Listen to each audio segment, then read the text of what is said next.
All right. So if I had asked you guys a few weeks ago, how many of you knew about the tar sands? Only one of you would have said that you did. And I know this because my poll was used as an in-class example, but regardless, the results are still valid. And my goal is to change that.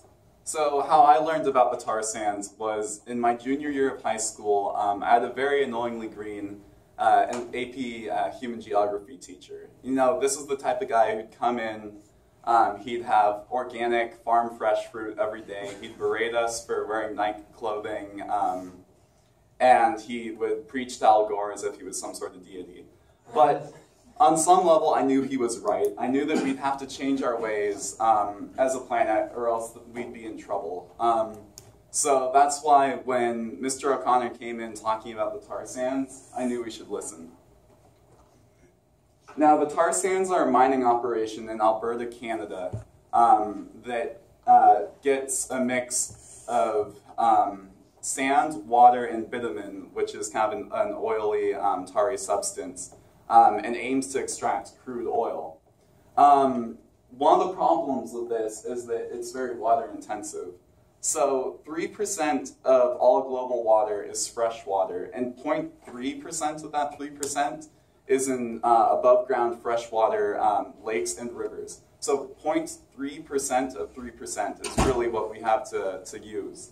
And the Canadian tar sands uses a large store of this water. And for every 1 gallon of crude oil they extract, it uses 3 gallons of fresh water. And currently, they have over 1 billion cubic meters of stored contaminated water. This is a problem. It's also much more difficult to clean up. According to an NPR article, bitumen is denser than water, which causes it to sink and must be risen to the surface through mixing the water before it can be corralled. So this makes it a lot more devastating when there's a tar sand spill as opposed to a crude oil spill, which you guys should already know is a bad situation. The other terrible aspect of this is that it occurs mostly in what's known as the boreal forest. The boreal forest here, as you can see on the left, well, and then again on the right, but this is after the tar sands operation. As you can see, it's a dramatic change in scenery. It also destroys habitats. This is where we have populations of animals such as moose, coyotes, black bear, and many recovering endangered species. This is an issue that we need to change because this is one of the most beautiful habitats that we have in North America, and it's quickly disappearing due to this operation. Now, some would like to say that the tar sands are worth it for the economical benefits alone. However, we quickly learned that this isn't true. For one, it sends jobs overseas.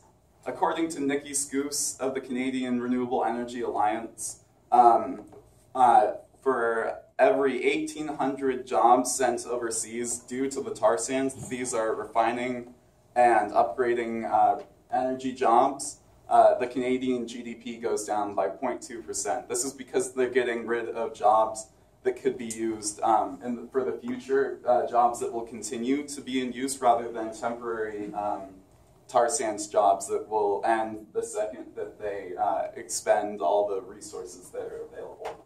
The second is that a lot of the oil, a lot of the money gained from this oil is going to foreign pockets.